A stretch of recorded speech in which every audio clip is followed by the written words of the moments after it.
6.4 billion connected devices now serve as collection points, mapping and recording our daily routines, making a more secure and more invasive system. But who else is listening? Big Brother no longer works alone. Thousands of little brothers monitor and aggregate your every move, building a complete digital profile of you to be bought, sold, or stolen in an instant. Toys study your children, reporting their play habits back to marketers. Appliances, consoles, and home security systems give corporations a window into your private life. Control of your vehicle and mobile device can now be breached remotely by anyone at any time. You may think that you are immune or underestimate the risk, but your digital shadow is already compromised. Insurance companies use algorithms to monitor your life habits and limit or deny coverage. Health providers determine if your cancer is worth treating. Search results and news feeds are skewed to bias mood and influence your vote, engineering social uprisings on a massive scale. You are now less valuable than the data you produce. This is the new reality. Yeah, welcome back with another banger. Yeah. Hit that like, sub it up, don't react, bounce. Hit that like, sub it up, don't react, bounce. Y'all feel me? Let's run it. Down. Oh, do it like this? No, turn your gun straight up. Like this? Yep. Alright. Yep. This is in real time. Alright, I'm down in Florida getting some training. This is a preview of what's coming, Acadiana. Got it. This looks like AI generated, but this is not AI. This is real life laser cleaning in action.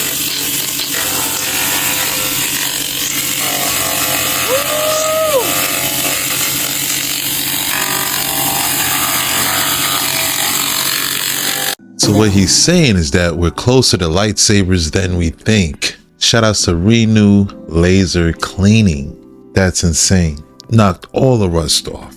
If he has this, imagine what the government has. High-power pulse microwaves are transmitted to 5 drone circuit boards. GPS and flight control chip within effective range.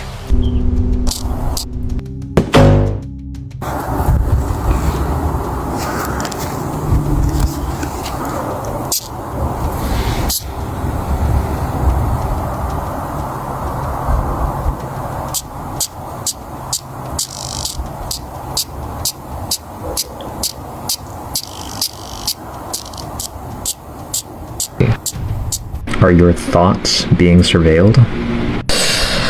Let me show you a couple things, and then you can tell me what you think. Okay, I want to introduce you to James Giordano. Look at this freaking Chad dude and how patriotic, and this bio, it's so long and genuinely incredibly impressive. Well, let's just start at the top. He's a senior fellow at the Center for Disruptive Technology and Future Warfare. Click. See, our guy here is the director of this center, which is housed within the National Defense University, which is a university that's headquartered in Washington, D.C. for the Pentagon and Joint Staff types. Let's check out this center's focus areas. We've got biotechnology and manufacturing, directed energy technology, wow, artificial intelligence, autonomous technology, quantum technology, and we've got experts that span things like warfighting, autonomous systems, directed energy weapons, cognitive tech, and nanotech. Back to our guy, who is also head of the Center for Strategic Deterrence and Weapons of Mass Destruction Studies. He's served in the Pentagon, he was on an advisory panel for DARPA, and he's an appointed member for the Department of Health and Human Services Secretary Advisory Committee for Human Research Protections. So our guy James, who just happens to be a leading DARPA scientist, just sounded the alarm on the dangers of DARPA's Next Generation Non-Surgical Neurotech Project, N3, Next Generation Non-Surgical Neurotechnology. So N3 takes the power of communicating directly with the human's brain to a whole new level. The envisioned N3 technology breaks through the limitations of existing technology by delivering an integrated device that does not require surgical implementation, but has the precision to read and write. This new technology makes it possible for two-way communications directly to the brain. Let's go directly to DARPA's website and check out what they've got to say about N3. Click. So, DARPA, an official website of the United States government, the N3 Next Generation Non-Surgical Neurotechnology program is now complete. Wow! The N3 program aims to develop high-performance bidirectional brain-machine interfaces. This program is now complete. Bidirectional brain-machine complete. Oh, well shit. Well, at least DARPA's N3 mind control tech wasn't injectable. It was. And, you know, there wasn't a worldwide push to inject as many people as possible during, like, the height of the main critical study portion of the N3 project in 2021 and 2022. Well, shit, boys. What do you think? It's complete, ready to go. That's crazy. This was the MCU. Yo, this is like Agent Shield, for real. I wouldn't be surprised if they have a War Machine suit. Shout out to Levi is anti-establishment, keeping us up to date. Like, oh snap. Very dystopian right now.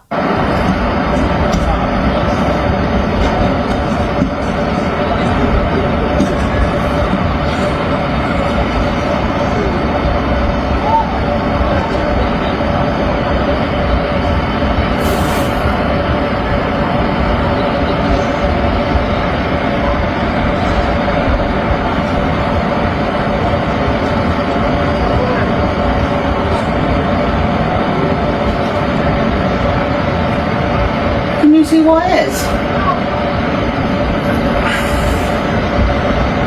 It's 4 dots and like a diamond, but I can't. Yeah, but they're moving together. They're like. I can't see what it is. And they're just going round in circles. Oh no, it's disappearing. It's just gone down to 2 green dots. Now they've gone white.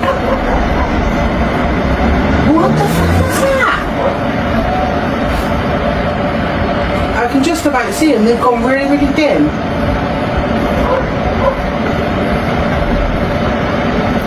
And yet they look really spaced out on your screen. Miren, es que yo ya sé a qué hora salen. En este cerro siempre salen cuando hay luna nueva. A partir de las 4 de la tarde empiezan a salir de una por una.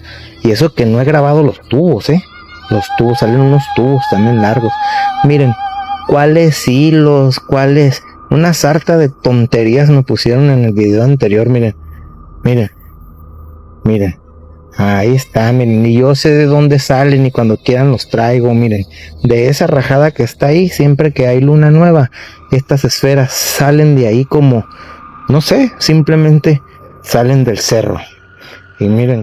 Your company has expanded pretty rapidly. How many cities are you in right now? Yeah, we're just in north of 6,000 cities, which generally speaking is most of the country.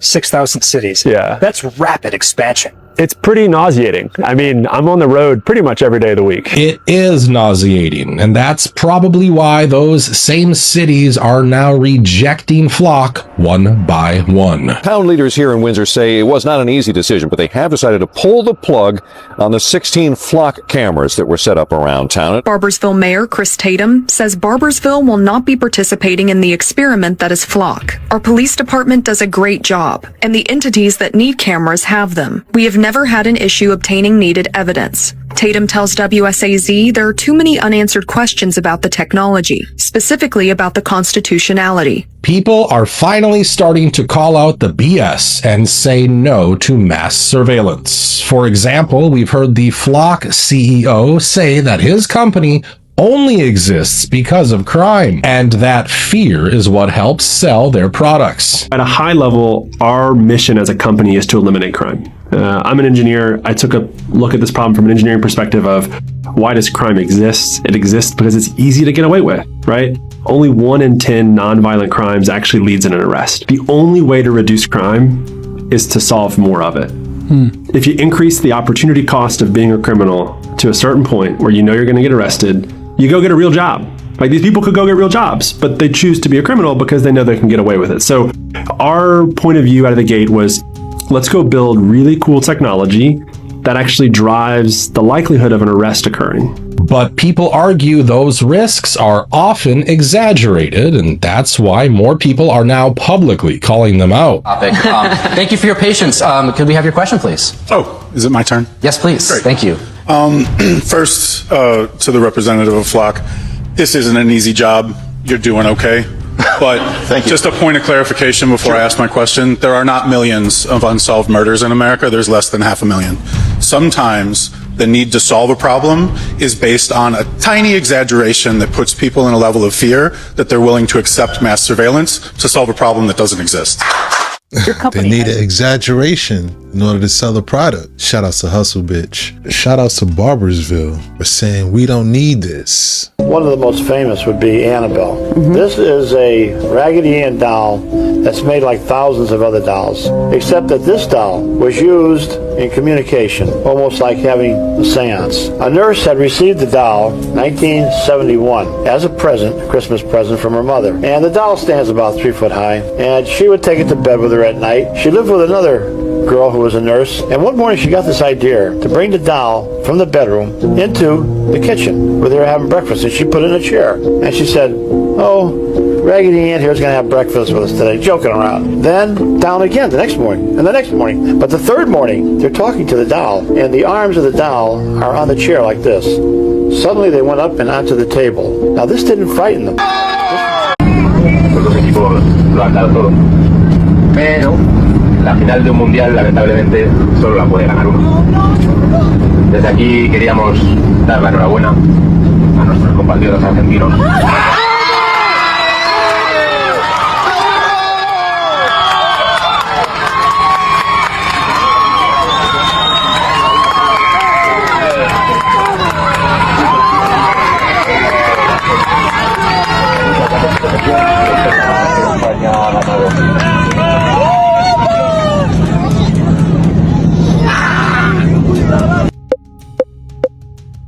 Is now being investigated by FIFA for their disgusting behavior after the World Cup final. There was a lot of things that happened after the match that TV didn't pick up, so we're going to break it down right here. So first of all, when Spain won the match, you can see a few teammates running across the field and celebrating, and that's when you see Molina on Argentina punching Rodri in the stomach, and then a fight starts to break down.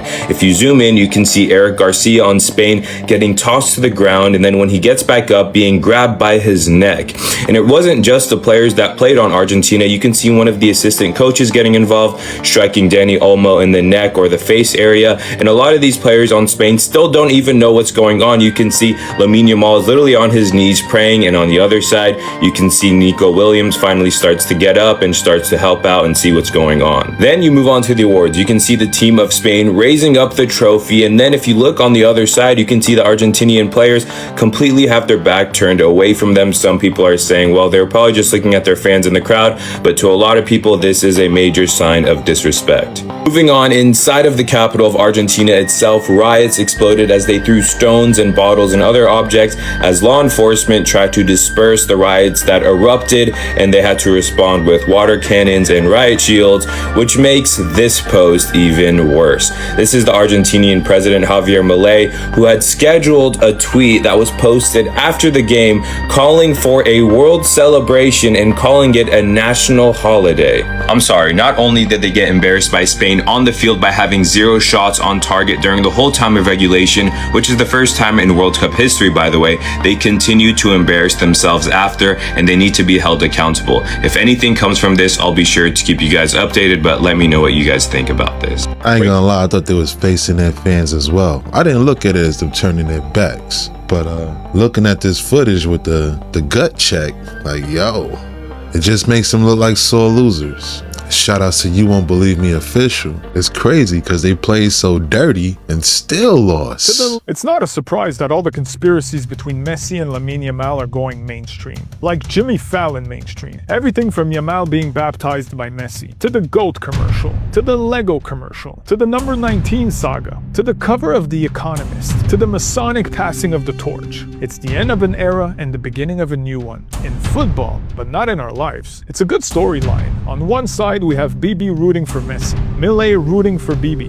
Messi never condemning the And on the other side, we have Spain condemning Lamine Yamal waving the Palestinian flag, and they both faced each other in the finals. A beautiful coincidence? Maybe. Throughout the tournament, many people pointed out the Argentinian favoritism made by the officials, creating a lot of frustration, but ultimately losing the most important match. Problem, reaction, solution. They're satisfying our desires for justice. On the pitch, they're promoting universal love on the pitch, but in the real world, it's business as usual. Messi and Lamine Yamal are both great players, but they remain assets of the same establishment designed to distract us. Football is a beautiful game, but it can also consume our energy, and that energy is needed to fight the real injustices of the world, because at the end of the day, no player is coming to save us.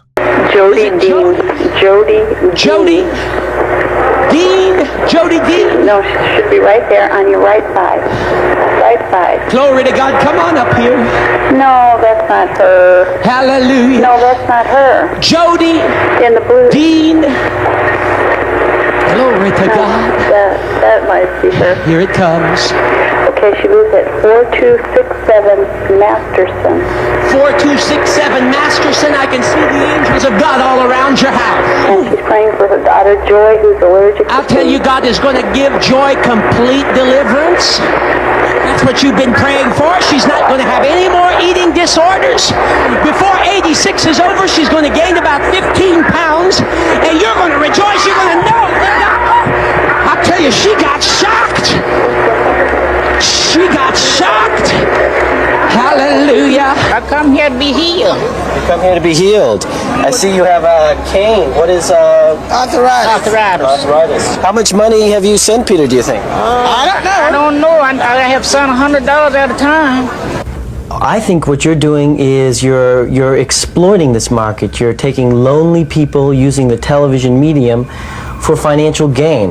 It's hard to answer a question like that. I mean, are cigarette advertisers exploiting their audience? Are the beer brewers exploiting their audience?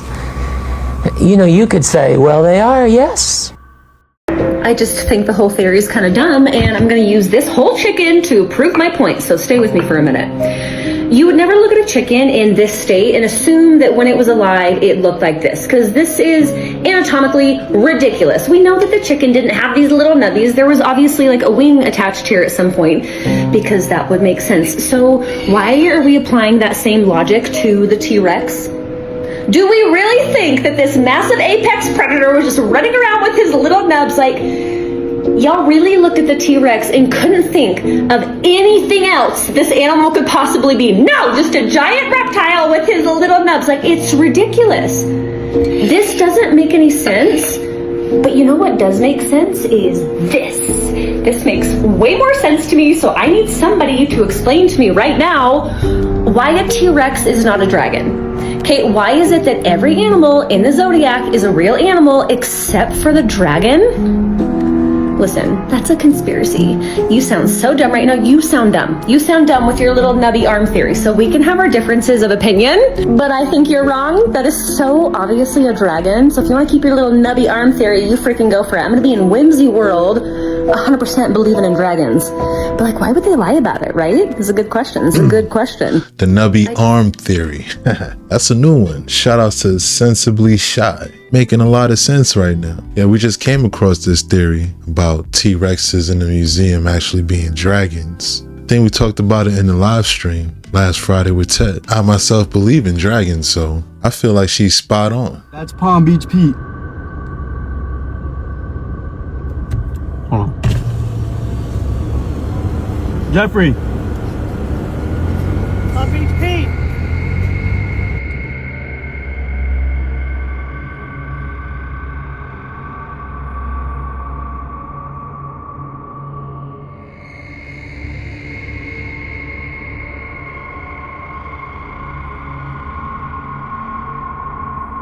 After each reset, they established reset rules to govern the post-reset world. After the resets and reset wars of the 17 and 1800s, the remaining rebels were rounded up in the Kirkbride plan and thrown into asylums. America had become completely captured, and these amazing structures from the previous civilization had been used as a foundation to establish reset rules. They established the first passport-style IDs for attendees and for the employees, and people were given diplomas for attending the exposition. Their indoctrination was being certified. The entry passes were printed by the same people that print the money. ABC Corp. They produced the money, the stamps, and the stock certificates. This company primed the population for fiat currency after the 1775 to 1815 reset period. Look, these events literally trained the population to be racist. They even had human zoos to reinforce social Darwinism, and they promoted Darwinism in their flyers. Why would you need to normalize harmful stereotypes if you were the builders of civilization and you controlled slaves for hundreds of years? Wouldn't you already hold those views? Why would you need cakewalks and things like this to feel better if you've already seen it for hundreds of years? These fairs were a mechanism to train fiat people with fiat money and give them pseudo status. These cities were empty after the resets, and they were being repopulated with these orphan train babies and incubator babies. Look, see? These events were also used to misidentify people and hide the identity of the real American Aboriginals. They held massive events to portray Native Americans as savages, and they used fake Native Americans to do it. They butchered and publicly ate 700 dogs at the fair in Buffalo. The fake natives were trained to play a role in society for certain benefits, reservations, casinos. These schools are just like orphan asylums, programming centers. And the real Aboriginals that got rounded up were trained to take on the slave mentality in their asylums. And the president was assassinated at the Buffalo World's Fair. Then Theodore Roosevelt took over. Him and J.P. Morgan teamed up with Edward Curtis. Edward Curtis staged all the Native American photos that we've been indoctrinated with. You know, these type of photos? They completely manufacture Native American history. Because if everybody is an immigrant and the people that were supposedly there first were just savages, you deserve to rule the land. And the human zoos were used to treat all dark people as a monolith of savages. But these are pre-colonial permanent fireproof buildings. First-hand account of how they're permanent buildings, and many of these buildings still stand today. Fairs from east to west coast, massive permanent structures, like the Eiffel Tower, and why would they need to build temporary buildings like this if they already have old world buildings in Paris? And these are cropped vanilla sky construction photos. Just like this cropped vanilla sky photo, they literally edit the sky out. This is a display of ethereal technology. All these events are used to unveil technology. This was ubiquitous technology. Tesla supposedly learned about remote electricity at the Paris World's Fair. Shortly after, at the Buffalo event, Tesla's technology was used to light up the fair. And it's funny, there's no footage or audio of Tesla. And in modern times, the World's Fairs are being used to unveil the future norms of civilization. But wait, they had video calling in the 1930s in Germany? Yup, look. Somebody wasn't following the planned obsolescence protocol. We live in a socially engineered world with artificially intelligent people. Video calls in 1930. That's wild. Shout out to Taylor Durden. All that to give power to the money. BS fiat system. That's wild.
Okay, part 2 of the reset, and just to begin, this is all a conspiracy. I'm just telling you guys what I learned. Okay, so I'm gonna take it back all the way to the old world maps, where there was once a nation called Tartaria, okay, which existed all throughout Europe and all of Asia, and they supposedly lasted from the 1200s all the way to the late 1700s. Now this civilization was very, very advanced. They had advanced technology. They were even getting energy from the ether. Now, people believe that Tartaria wasn't just a single empire, but more of like a connected world operating under shared principles. They were also said to be very, very tall, which would explain all their really big doorways. I wish I could tell you more, but I gotta move on. So then in the late 1800s, Tartaria was completely erased from the maps.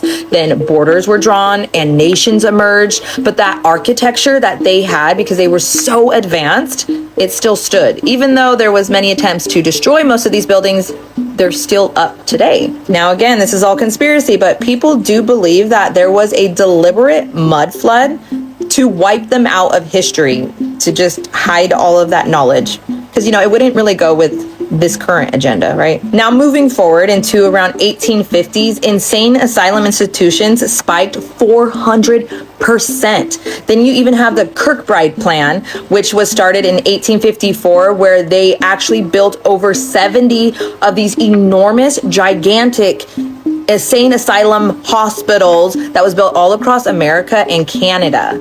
And just coincidentally, this was the same year the orphan train began. But I'm just wondering, these asylums that started to be built were being built in a time where cities were actually just being founded, right? Our population was supposed to be really low. So why did we need all of these insane asylums? Like, where did all these crazy people come from? And how did they know we were going to need so many? Could it have possibly been that the elites needed to do a reset, but they couldn't successfully do it if they knew that people would still be here to remember the old world? So we had to have somewhere for them to go?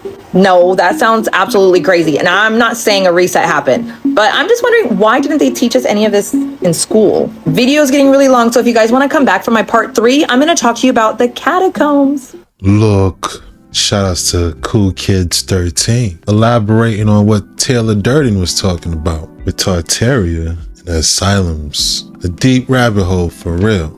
Now I'm feeling like they didn't teach it to us because they were developing the fiat system. Almighty dollar.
Guys, oh my god!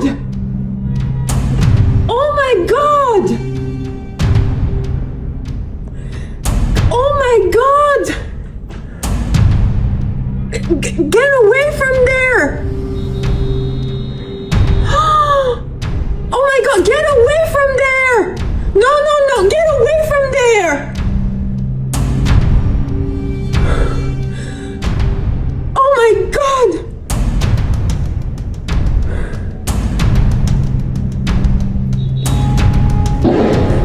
Get away! Oh my god!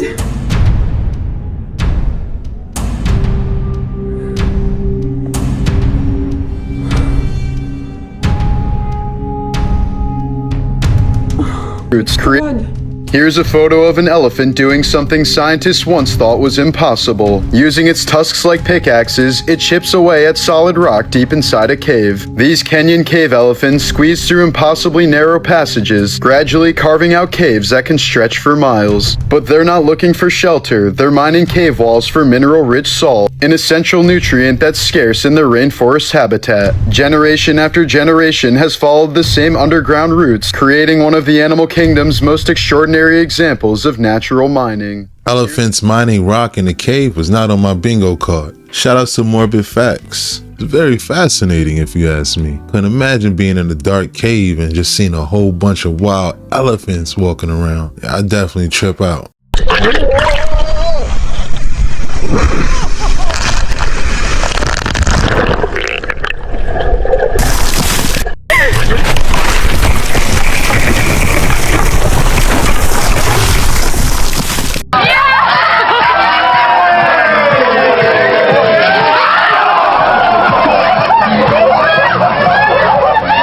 There's a new way to see inside your body that could replace MRIs, and it only uses water and sound. So your typical MRI machine uses magnets and radio waves to move protons in your body, creating signals that the machine converts into images, which is amazing. But to use this machine, you have to step into a water bath, and then you're slowly lowered down at about 5 centimeters per second. And around you is a ring with these tiny little sensors, each one about the size of a grain of sand, that act as a speaker and a microphone, creating tiny vibrations that build up into one fast sound wave that travels across the tank in 1/2000th of a second. And as the wave passes through your body, it changes shape depending on what it's going through. The sensors in the ring go one by one until they've encompassed your whole body, capturing a whopping 17 gigabytes of data per second. So by looking at how each wave changes shape, they can create an image of what a slice of your insides looks like. And it does this again and again and again as you're slowly lowered through the ring, imaging several hundred slices of your body in only 60 seconds, nearly 100 times faster than an MRI, which could mean more people could more easily get them. They're still testing this, but to see when you can use it, follow along. Yo, that's crazy. Reminds me of the Terminator when he's in that pool of water. Shout out to Cleo Abram. Come back. Oh shit, come over here by me. Let's go.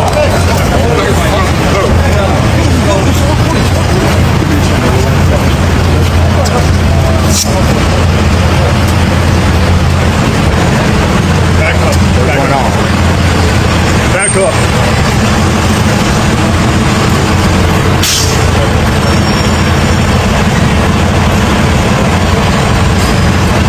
Guys, back up.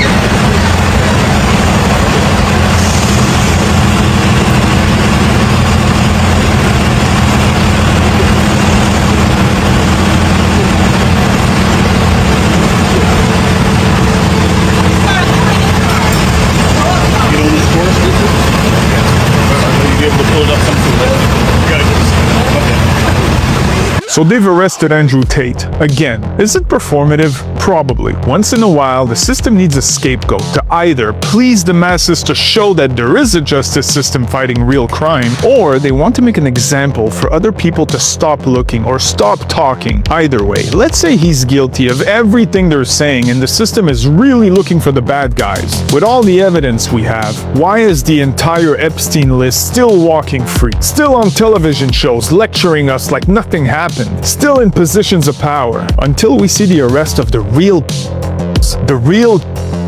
using foundations as a front to sell the real bioweapon creators, the data center owners that are killing our planet, the crooked bankers enslaving the world with usury, the big pharma crime syndicate poisoning our food and our water supply, and all the warmongers committing in the Middle East. Until we see these people arrested, I am convinced that our justice system is a joke and the arrest of Andrew Tate is nothing but a distraction from the real issues.